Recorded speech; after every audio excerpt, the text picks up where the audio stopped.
Hello, everyone, and welcome back to our Commerce Reimagined sessions here at VMLY&R Commerce. I am Beth Kaminkow, and I am the Global Lead of Commerce for VMLY&R, as well as I work in New York and lead the New York office.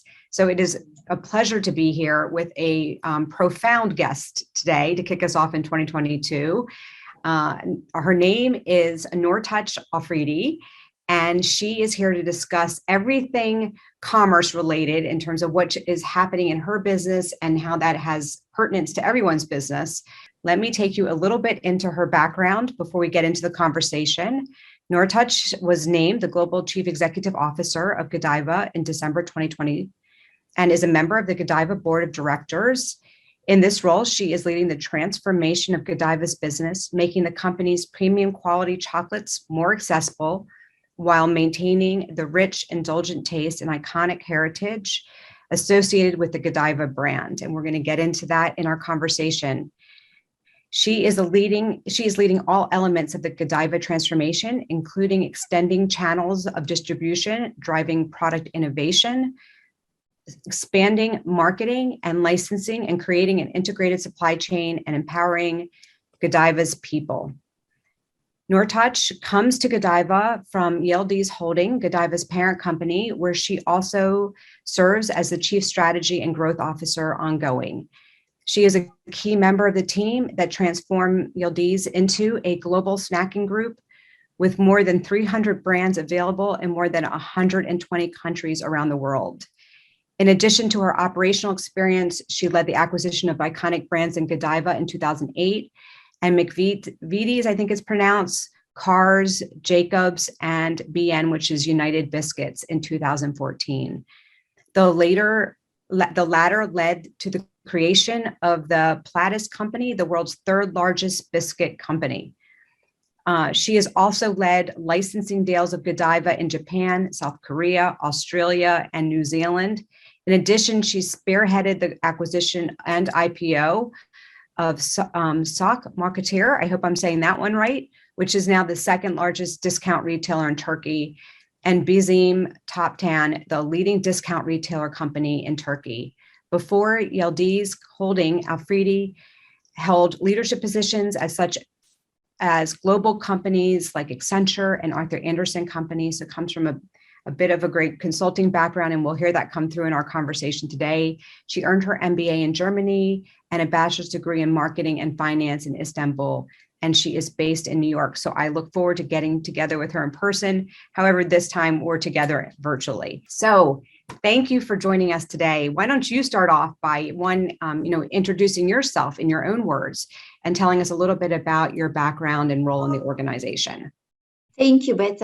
It's my pleasure to be hosted in your program today and tell about our story. Actually, I would like to add one more item to the to the description, to the introduction you made about me and my company. I would like to say that in addition to the background you mentioned, I'm a very lucky person. I'm a very blessed person to have this seat at the helm of GODIVA, leading such an amazing brand that is loved by everyone, and to work with such an amazing team who I met almost 15 months ago with GODIVA. Actually, I feel myself very lucky to lead a company with such an amazing brand and with such an amazing team. It's a company that was founded 95 years ago in Belgium, in Brussels.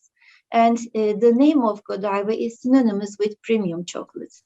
Wherever you go, everybody knows GODIVA, everybody loves GODIVA, which is a great benefit, great strength of our company. Of course, that also tells us a lot about what we can do, what we should deliver to our consumers. Our purpose is to open people's eyes to the wonder of GODIVA, to the wonderful world. And with that, we would like to take more of our chocolates to more consumers.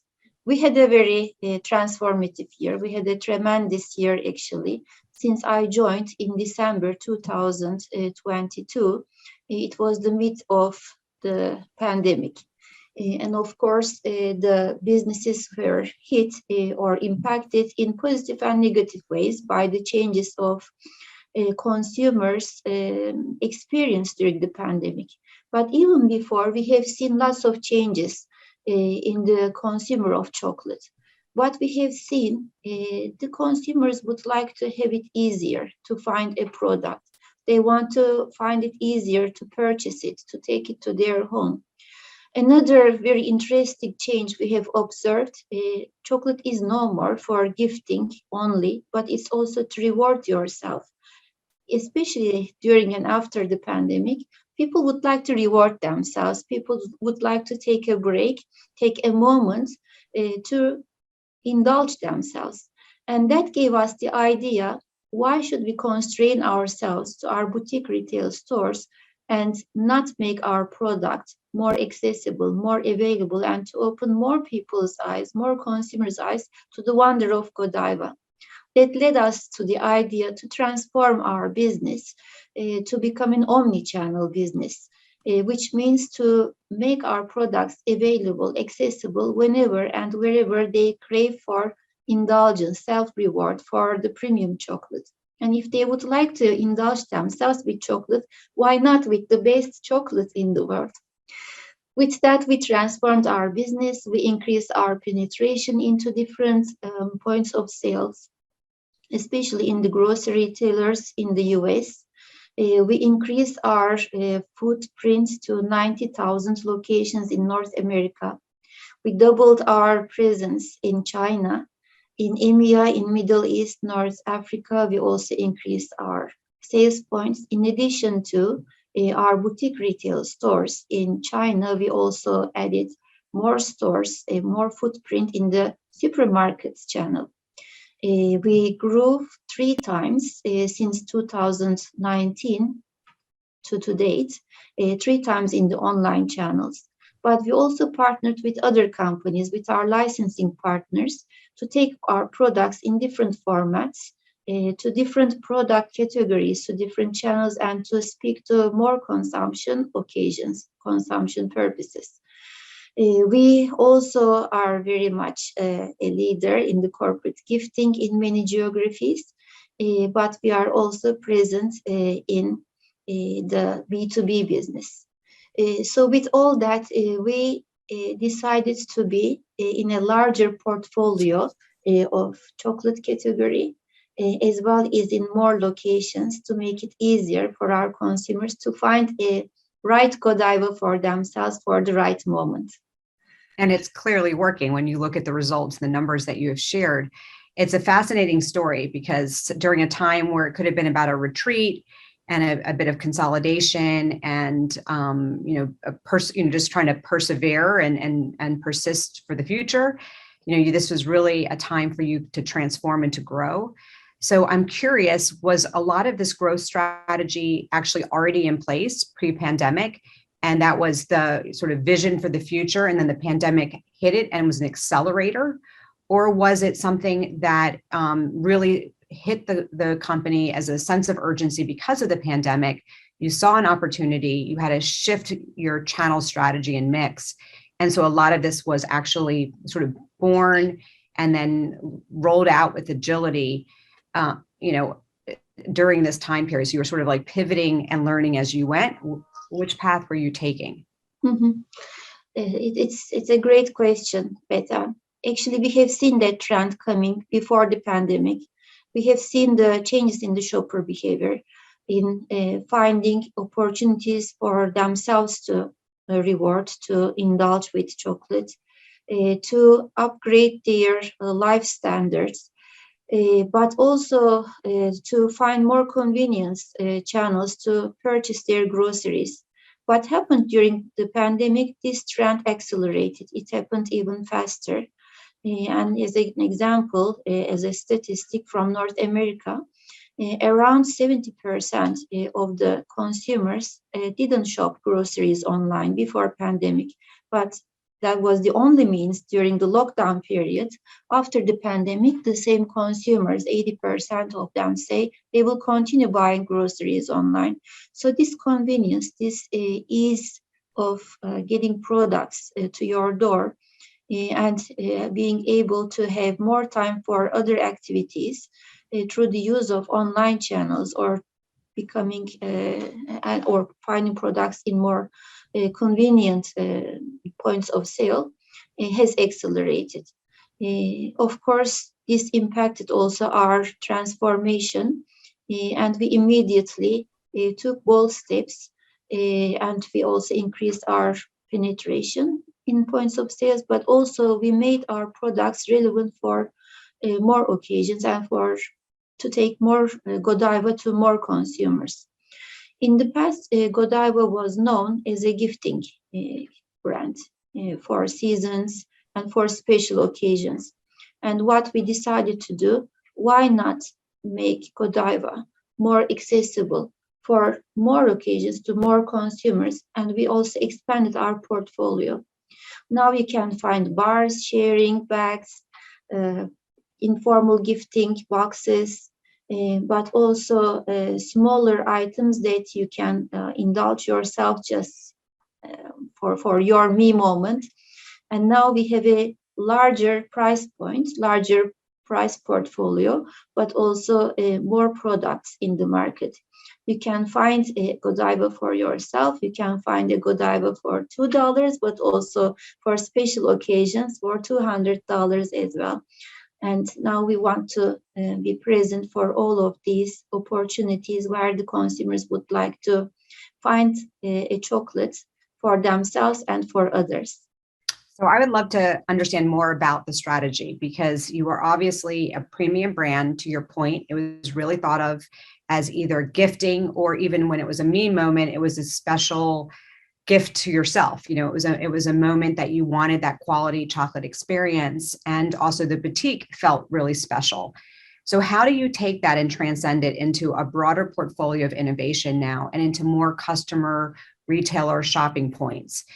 Is there a concern at all about you losing the premiumness? How does that premium halo impact the rest of the portfolio now? How have you balanced that and still stay true to the brand and the brand equities, but made people understand that it's more accessible to them across more occasion? Mm-hmm.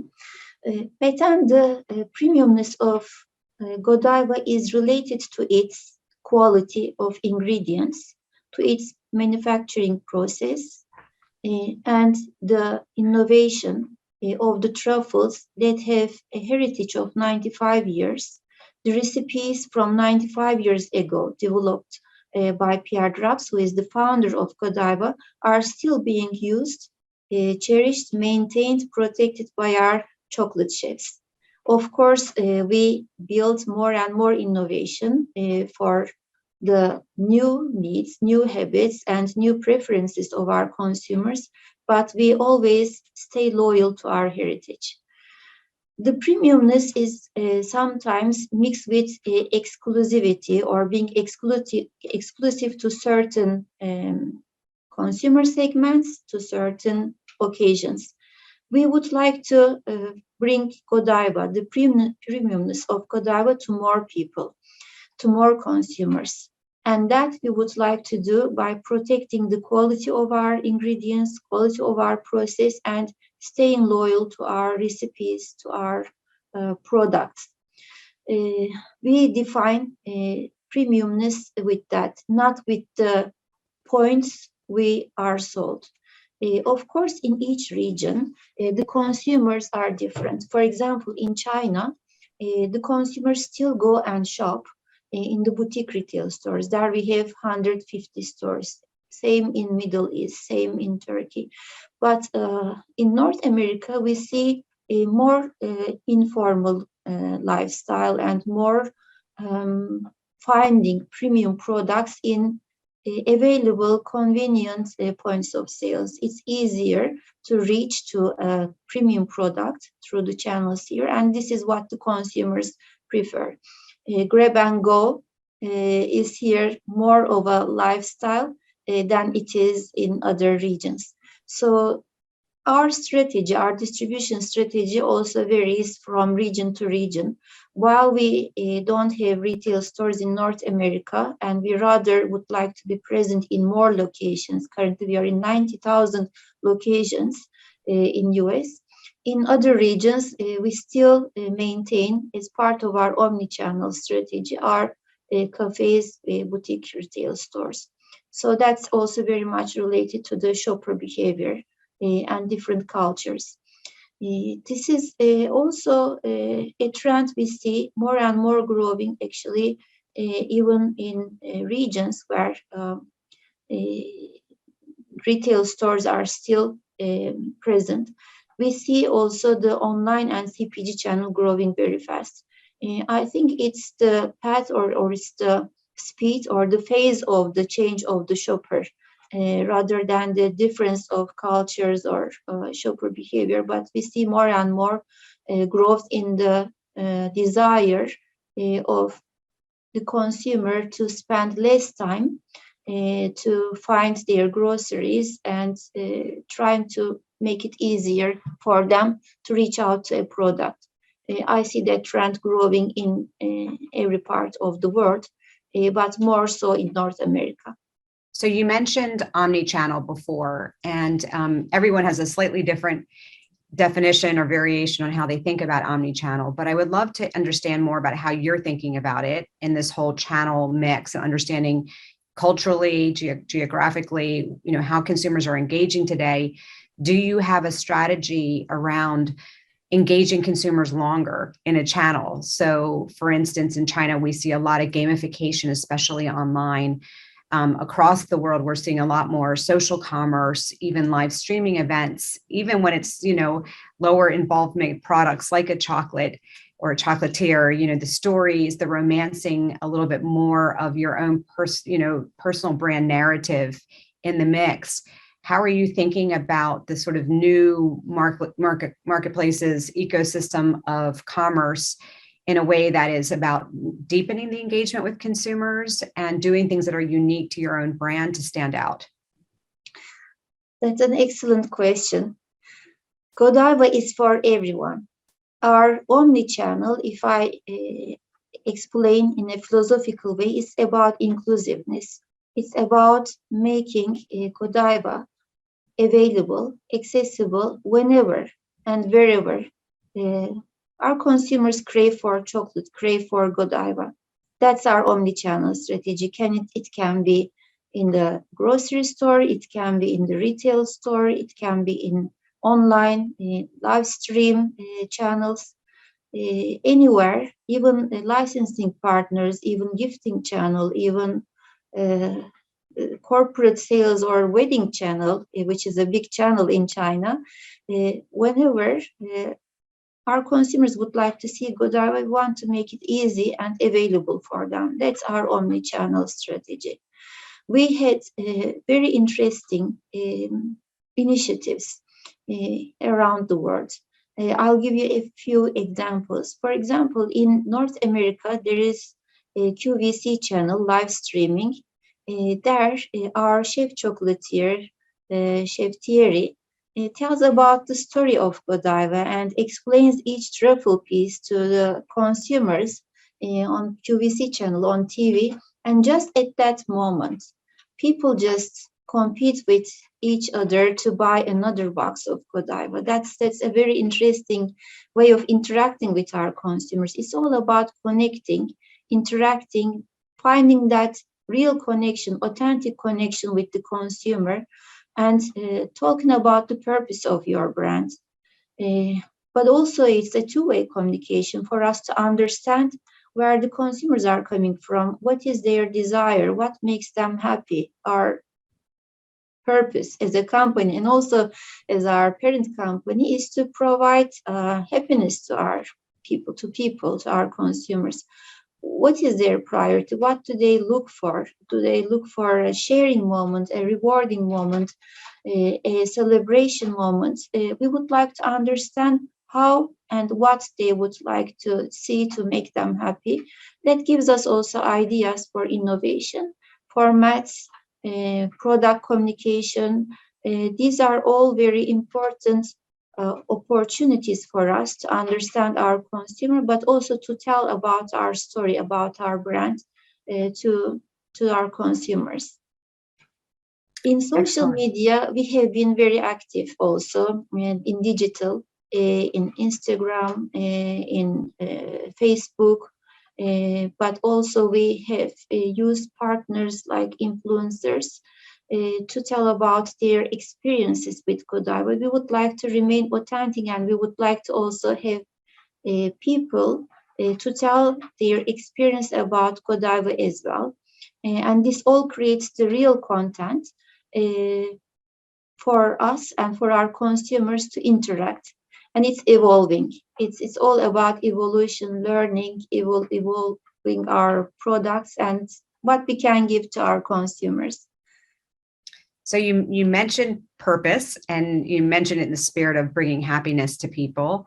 And there's also the broader elements of like really driving profit through purpose, which I know your business is very focused on and leading on.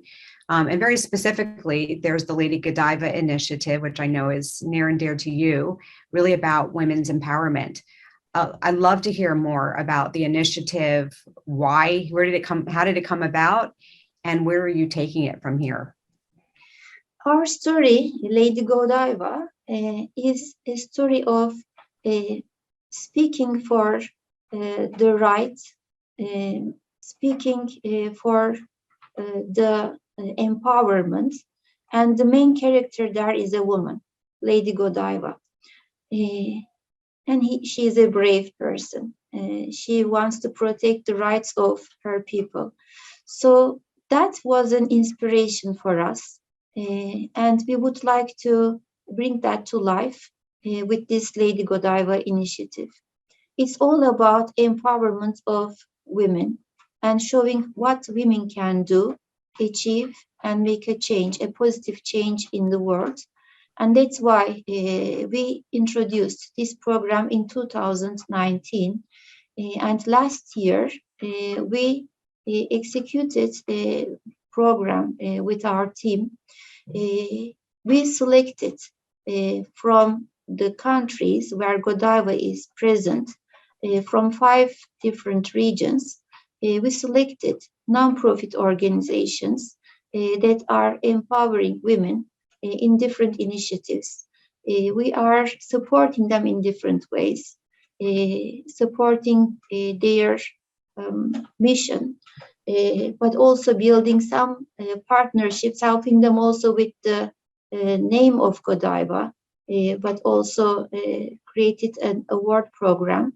These 5 organizations will get a 5-year award from us, and we'll also partner with them to show to the rest of the world how women can deliver big changes, big positive changes, if they see a little bit of support and if they come together, support each other.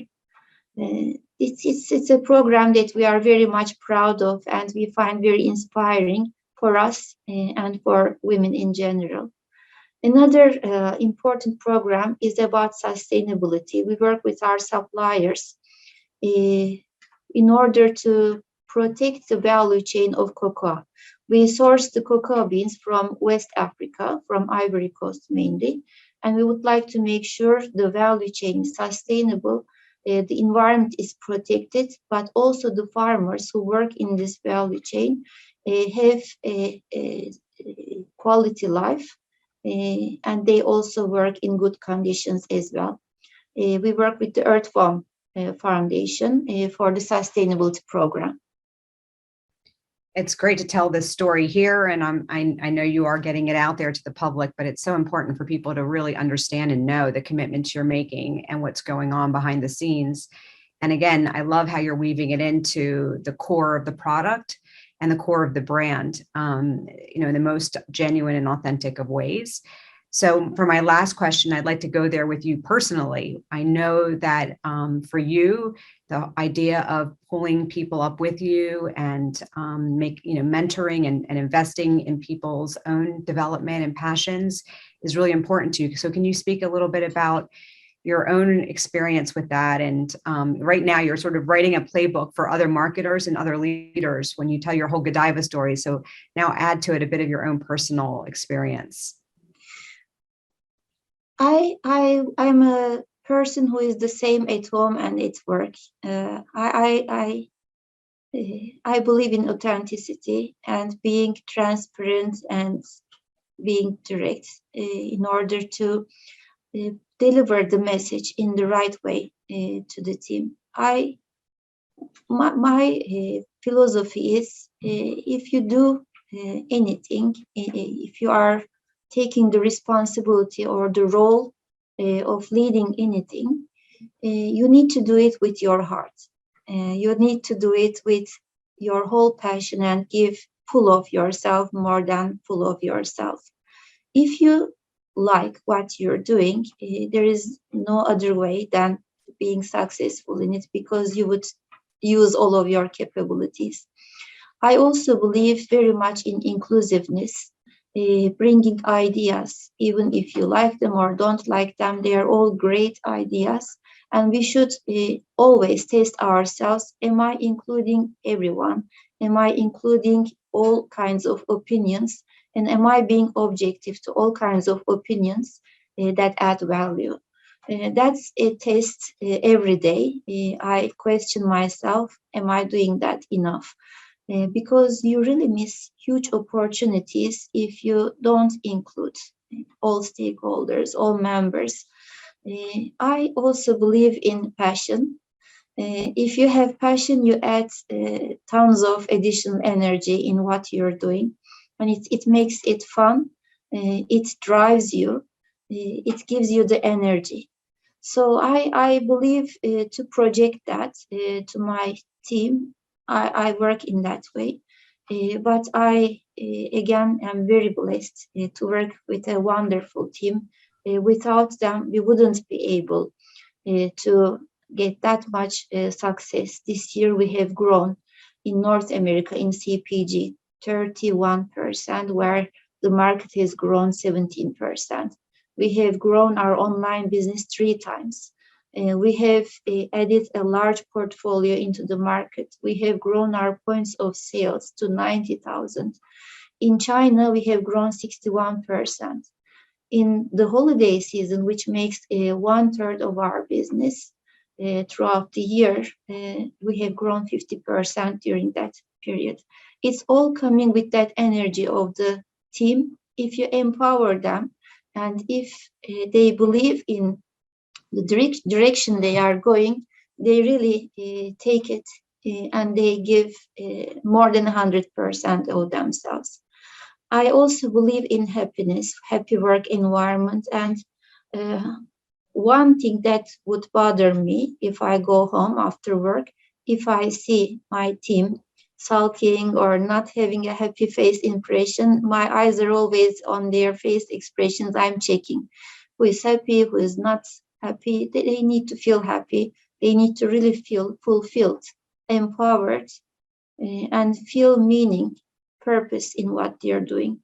So long as, in my experience, provide that to your team, they do it themselves anyway. It's a teamwork. One other anecdote I would like to share with you. The most difficult thing for me at GODIVA is to compliment a person. Anytime you want to say you did a great job, congratulations, what an amazing result, everybody gives it to the team. They say, it's not me. We did it as a team. I didn't myself alone. I did it with my team, which is a great culture at GODIVA. It's a happy culture. It's a culture where the team members support each other, and it's really acting as one team. I think that's one of the magic of GODIVA, and that's what made us successful this year.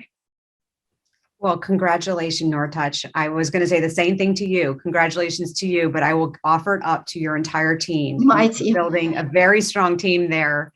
It's very clear. And what success? It really is, admirable, something that we can all learn from. It's incredible during such a difficult, challenging time that you're experiencing the type of growth you are and doing it in a way that it's certain to be both sustainable to the environment and supply chain, as well as to the end game of continuing the growth. So we'll have to get back together to hear the progress that continues.